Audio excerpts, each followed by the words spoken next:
community during my sermon that the violence that day does not represent the fellowship and faith that we seek to embody.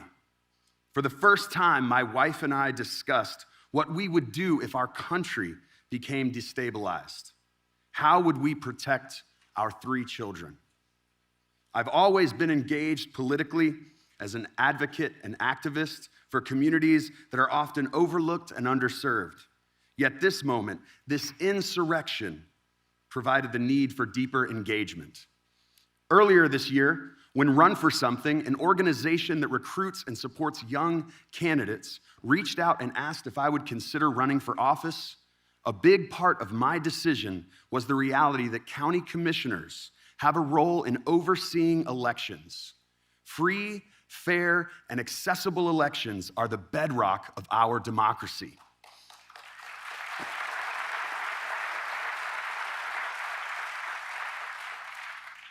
Donald Trump represents a clear and present danger to that democracy. His lies about the election, encouraging his supporters to violently stop the peaceful transfer of power, make him unfit to be president. I'm proud to be here today, supporting a president who has been strong and unequivocal in his defending American democracy.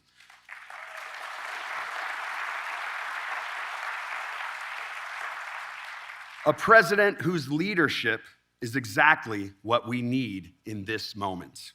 It is my honor to welcome to the stage the President of the United States, Joe Biden, and the First Lady of the United States, Dr. Jill Biden.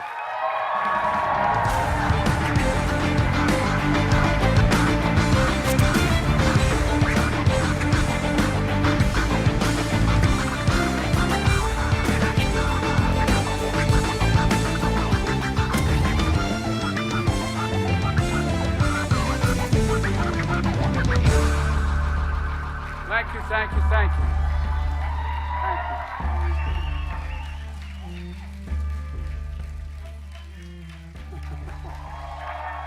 Thank you. Thank you. Thank you. Thank you. Please, thank you. Please, thank you very, very much. Today, the topic of my speech today is deadly serious, and I think it needs to be made at the outset of this campaign. In the winter of 1777, it was harsh and cold as the Continental Army marched to Valley Forge. General George Washington knew he faced the most daunting of tasks: to fight and win a war against the most powerful empire existed in the world at the time. His mission was clear: liberty, not conquest; freedom, not domination; national independence, not individual glory. America made a vow: never again would we bow down to a king. Months ahead would be incredibly difficult. But General Washington knew something in his bones. Something about the spirit of the troops he was leading. Something about the soul of the nation he was struggling to be born. In his general order, he predicted, and I quote, "With one heart and one mind, with fortitude and with patience, they would overcome every difficulty," the troops he was leading. And they did. They did. This army that lacked blankets and food, clothes and shoes, this army whose march left bloody bare footprints in the snow, this ragtag army made up of ordinary people, their mission, George Washington declared, was nothing less than a sacred cause. That was the phrase he used, a sacred cause. Freedom, liberty, democracy, American democracy. I just visited the grounds of Valley Forge. I've been there a number of times from the time I was a Boy Scout years ago. You know, it's the very site that I think every American should visit, because it tells a story of the pain and the suffering and the true patriotism it took to make America. Today we gather in a new year, some 246 years later, just one day before January 6th. A date forever seared in our memory because it was on that day that we nearly lost America, lost it all. Today we're here to answer the most important of questions. Is democracy still America's sacred cause? I mean it.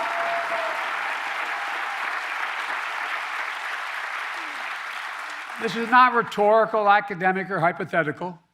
Whether democracy is still America's sacred cause is the most urgent question of our time. And it's what the 2024 election is all about. The choice is clear. Donald Trump's campaign is about him, not America, not you. Donald Trump's campaign is obsessed with the past, not the future.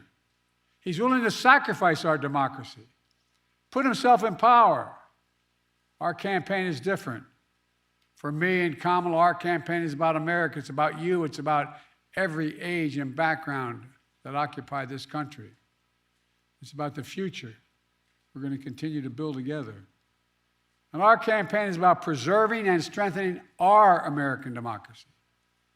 3 years ago tomorrow, we saw with our own eyes the violent mob storm the United States Capitol.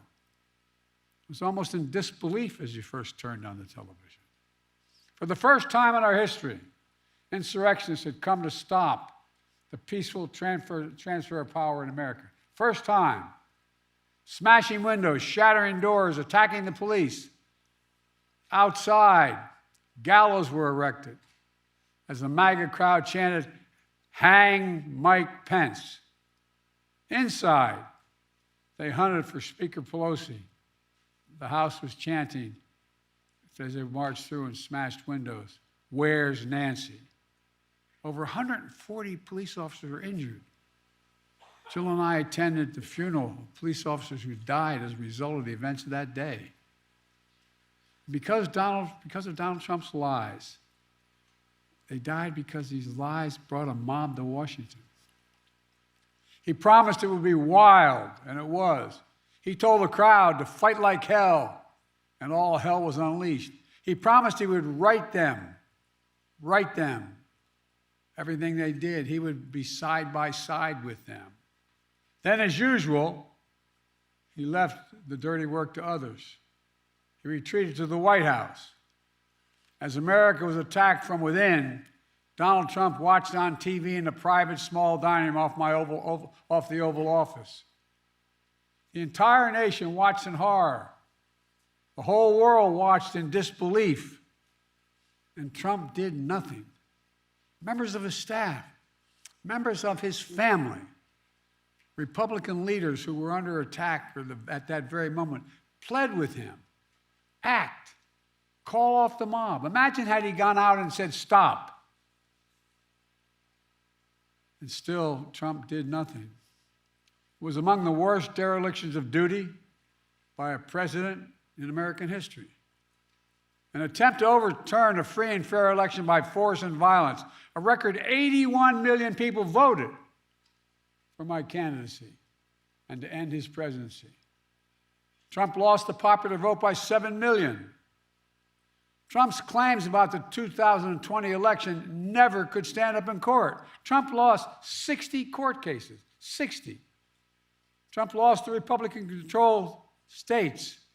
Trump lost before a Trump-appointed judge and then judges. And Trump lost before the United States Supreme Court. All of it, he lost. Trump lost recount after recount after recount and state after state. But in desperation and weakness, Trump and his MAGA followers went after election officials who ensured your power as a citizen would be heard. These public servants had their lives forever upended by attacks and death threats for simply doing their jobs. In Atlanta, Georgia, a brave black mother and her daughter, Ruby Freeman and Shay Moss, were doing their jobs as election workers. until Donald Trump and his MAGA followers targeted and threatened them, forcing them from their homes and unleashing racist vitriol on them. Trump's personal lawyer, Rudy Giuliani, who was just hit with a $148 million judgment for cruelty and defamation that he inflicted against them. Other state and local elected officials across the country faced similar personal attacks. In addition, Fox News agreed to pay a record $787 million for the lies they told about voter fraud. Let's be clear about the 2020 election. Trump exhausted every legal avenue available to him to overturn the election, every one. But the legal path just took Trump back to the truth, that I'd won the election and he was a loser.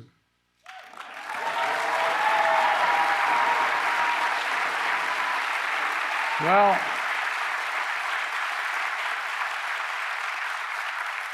so knowing how his mind works now, he had one act left, one desperate act available to him: the violence of January the 6th. And since that day, more than 1,200 people have been charged for their assault on the Capitol. Nearly 900 of them have been convicted or pled guilty. Collectively, to date, they have been sentenced to more than 840 years in prison.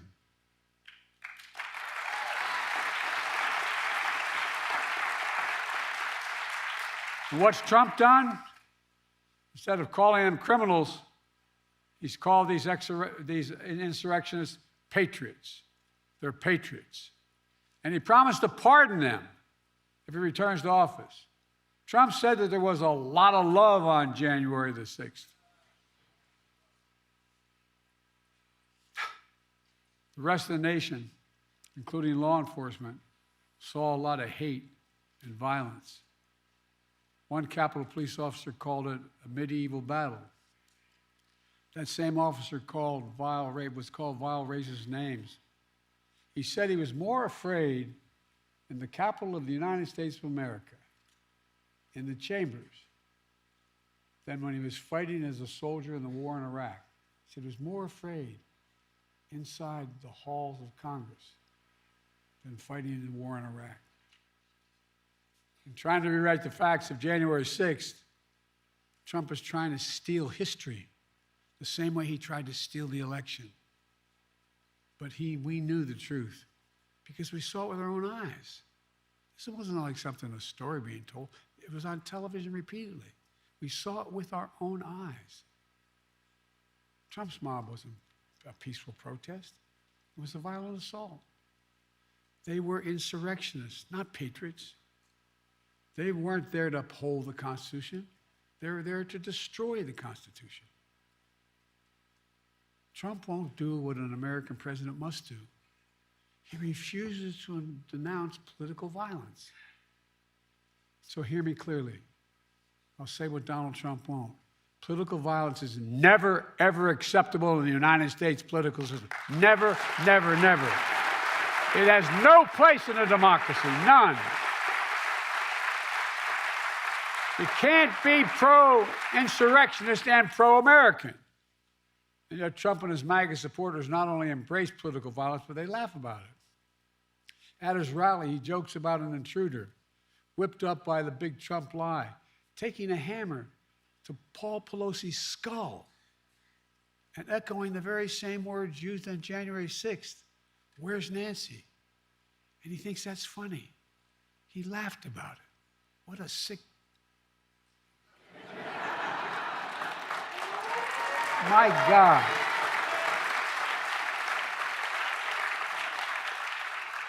I think it's despicable, seriously. Not just for a president, for any person to say that. But to say it to the whole world listening. When I was overseas, anyway. Trump's assault on democracy isn't just part of his past. It's what he's promising for the future. He's being straightforward. He's not hiding the ball. His first rally for the 2024 campaign opened with a choir of January 6th insurrectionists singing from prison on a cell phone, while images of the January 6th riot played on a big screen behind him at his rally. Can you believe that? This is like something out of a fairy tale, a bad fairy tale. Trump began his 2024 campaign by glorifying the failed violent insurrection on our Capitol. The guy who claims law and order sows lawlessness and disorder. Trump's not concerned about your future, I promise you. Trump is now promising a full-scale campaign of revenge and retribution, his words, for some years to come. They were his words, not mine.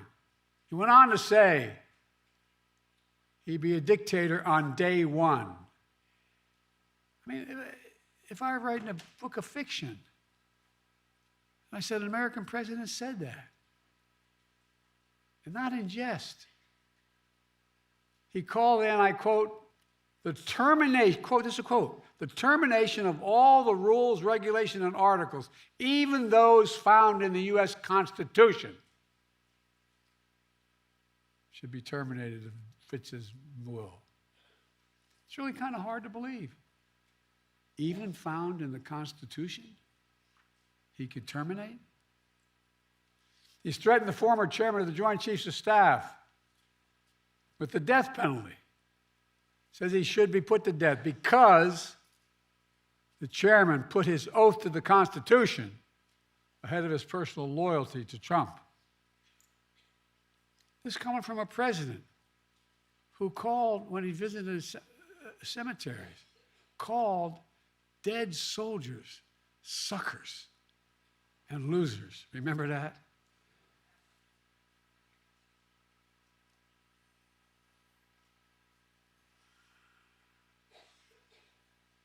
Sometimes I'm really happy the Irish in me can't be seen. It was right around the time I was at Bo's grave, Tommy. How dare he? Who in God's name does he think he is? With former aides, Trump plans to invoke the Insurrection Act, which would allow him to deploy, which is not allowed to do in ordinary circumstances, allow him to deploy U.S. military forces on the streets of America. He said it. He calls those who oppose him vermin. He talks about the blood of America as being poisoned, echoing the same exact language used in Nazi Germany. He proudly posts on social media the words that best describe his 2024 campaign, quote, revenge, quote, power, and quote, dictatorship. There's no confusion about who Trump is, what he intends to do. I placed my hand on our family Bible, and I swore an oath on the very same steps of the Capitol, just 14 days after the attack on January the 6th. As I looked out over the capital city, whose streets were lined with National Guard to prevent another attack, I saw an American that had been pushed to the brink, America that had been pushed to the brink. But I felt enormous pride, not in winning, I felt enormous pride in America, because American democracy had been tested. American democracy had held together. And when Trump had seen weakness in our democracy and continued to talk about it, I saw strength, your strength. It's not hyperbole, your strength, your integrity, American strength and integrity. Ordinary citizens, state election officials, the American judicial system had put the Constitution first, and sometimes at their peril. At their peril. Because of them, because of you, the will of the people prevailed. Not the anger of the mob or the appetites of one man. When the attack on January 6th happened, there was no doubt about the truth. At the time, even Republican members of Congress and Fox News commentators publicly and privately condemned the attack. As one Republican senator said, Trump's behavior was embarrassing and humiliating for the country. But now that same senator and those same people have changed their tune. As time has gone on, politics, fear, money, all have intervened. And now these MAGA voices who know the truth about Trump on January 6th have abandoned the truth and abandoned the democracy. They made their choice. Now the rest of us, Democrats, independents, mainstream Republicans, we have to make our choice. I know mine, and I believe I know America's.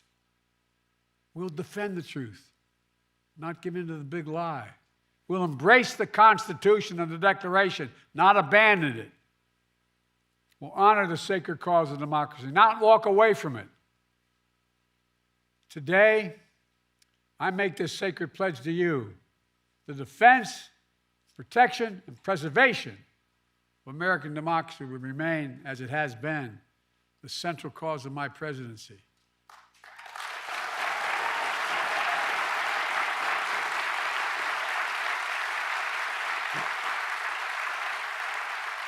America, as we begin this election year, we must be clear. Democracy is on the ballot. Your freedom is on the ballot. Yes, we'll be voting on many issues. On the freedom to vote and have your vote counted. On the freedom of choice. The freedom to have a fair shot. The freedom from fear. And we'll debate and disagree. Without democracy, no progress is possible. Think about it. The alternative to democracy is dictatorship. The rule of one, not the rule of we, the people. That's what the soldiers of Valley Forge understood. And so was me. We have to understand it as well. We've been blessed so long with a strong, stable democracy. It's easy to forget why so many before us risked their lives and strengthened democracy. What our lives would be without it. Democracy means having the freedom to speak your mind, to be who you are, to be who you want to be. Democracy is about being able to bring about peaceful change. Democracy is how we've opened the doors of opportunity wider and wider with each successive generation, notwithstanding our mistakes. But if democracy falls, we'll lose that freedom. We'll lose the power of we, the people, to shape our destiny. If you doubt me, look around the world. Travel with me as I meet with other heads of state throughout the world. Look at the authoritarian leaders and dictators Trump says he admires. He out loud says he admires. I won't go through them all. It'll take too long. Look, remember how he refers to what he calls love letter exchanges between he and the dictator of North Korea?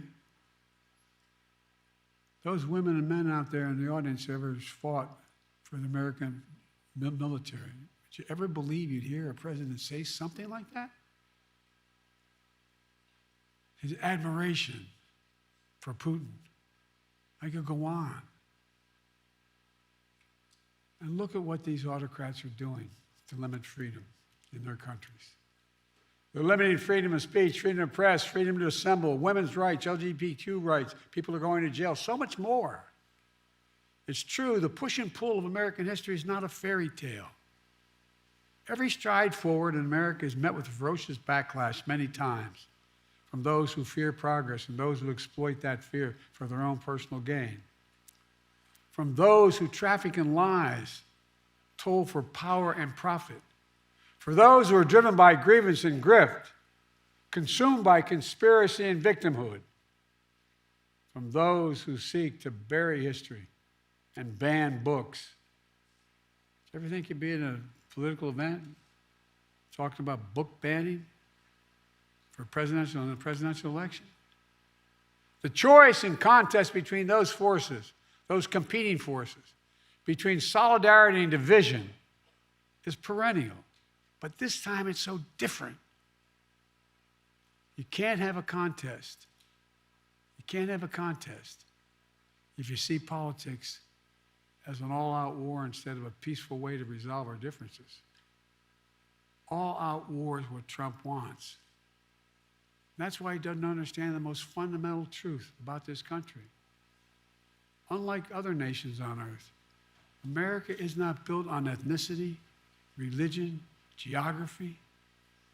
We're the only nation in the history of the world built on an idea. Not hyperbole, built on an idea. We hold these truths to be self-evident, that all men and women are created equal. It's an idea. Declared in the Declaration, created in a way that we've viewed everybody as equal and should be treated equal throughout their lives. We've never fully lived up to that. We have a long way to go. But we've never walked away from the idea. We've never walked away from it before. And I promise you, I will not let Donald Trump and the MAGA Republicans force us to walk away now.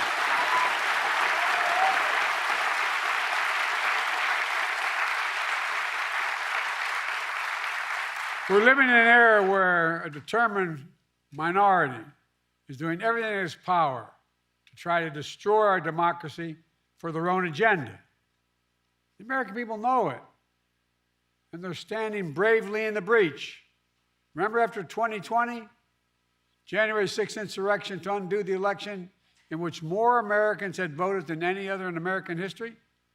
America saw the threat posed to the country, and they voted them out. In 2022, historic midterm election, in state after state, election after election, the election deniers were defeated. Now in 2024, Trump is running as the denier-in-chief, the election denier-in-chief.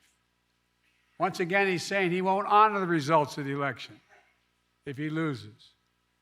Trump says he doesn't understand. Well, he still doesn't understand the basic truth. That is, you can't love your country only when you win. You can't love your country only when you win.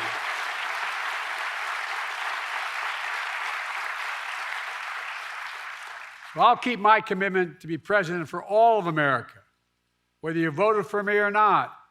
I've done it for the last 3 years, and I'll continue to do it. Together, we can keep proving that America is still a country that believes in decency, dignity, honesty, honor, truth. We still believe that no one, not even the president, is above the law. We still believe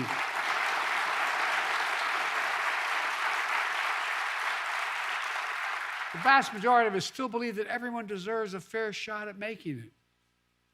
We're still a nation that gives hate no safe harbor. I tell you from my experience working with leaders around the world, and I mean this sincerely, not a joke, that America is still viewed as the beacon of democracy for the world. I can't tell you how many world leaders, and I know all of them, virtually all of them, grab my arm in private and say, "He can't win. Tell me." No, my country will be at risk. Think of how many countries, Tommy, you know, that are on the edge. Imagine. We still believe in we the people, and that includes all of us, not some of us. Let me close with this. In the cold winter of 1777, George Washington and his American troops at Valley Forge waged a battle on behalf of a revolutionary idea. That everyday people, like where I come from and the vast majority of you, not a king or a dictator, that everyday people can govern themselves without a king or a dictator. In fact, in the rotunda of the Capitol, there's a giant painting of General George Washington, not President Washington. And he is resigning his commission as commander-in-chief of the Continental Army. A European king at the time said, after he won the revolution, now's the time for him to declare his kingship. But instead, the mob that attacked the Capitol, waving Trump flags and Confederate flags, stormed right past that portrait. That image of George Washington gave them no pause, but it should have. The artist who painted that portrait memorialized that moment because he said it was, quote, one of the highest moral lessons ever given to the world, end of quote. George Washington was the height of his power, having just defeated the most powerful empire on earth. Could have held on to power as long as he wanted. He could have made himself not a future president, but a future monarch, in effect. And by the way, when he got elected president, he could have stayed for 2, 3, 4, 5 terms till he died.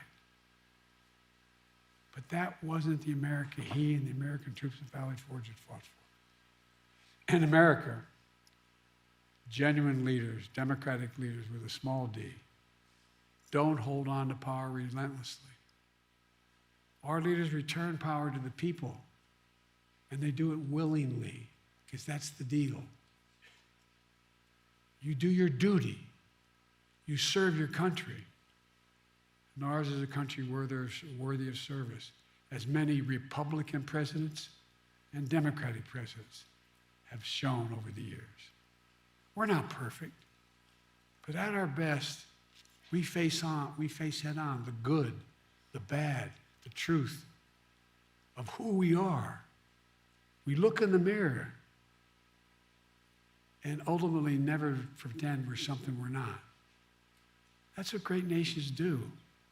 And we're a great nation. We're the greatest nation on the face of the earth. We really are.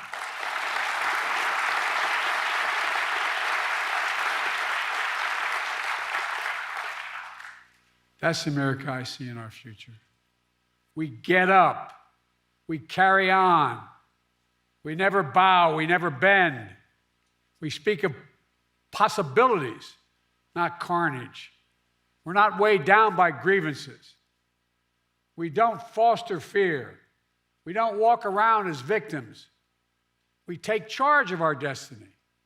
We get our job done with help of the people we find in America, who find their place in a changing world and dream and build a future that not only they, but all people deserve a shot at. We don't believe, none of you believe America's failing. We know America's winning.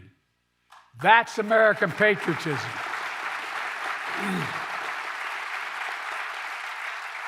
It's not winning because of Joe Biden. It's winning.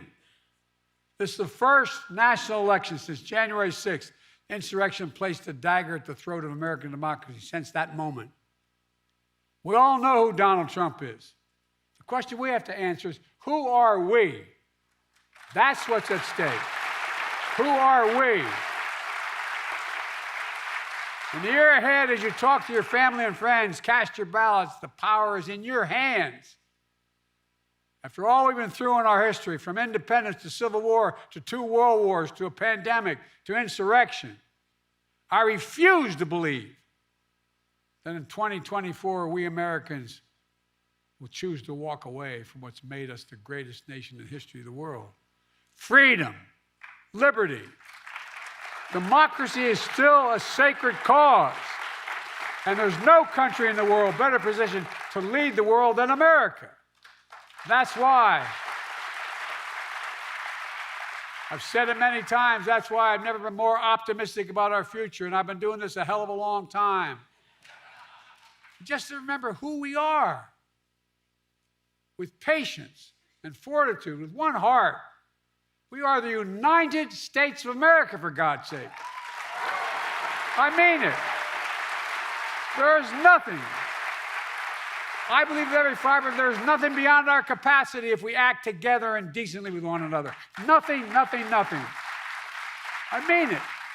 We're the only nation in the world that's come out of every crisis stronger than we went into that crisis.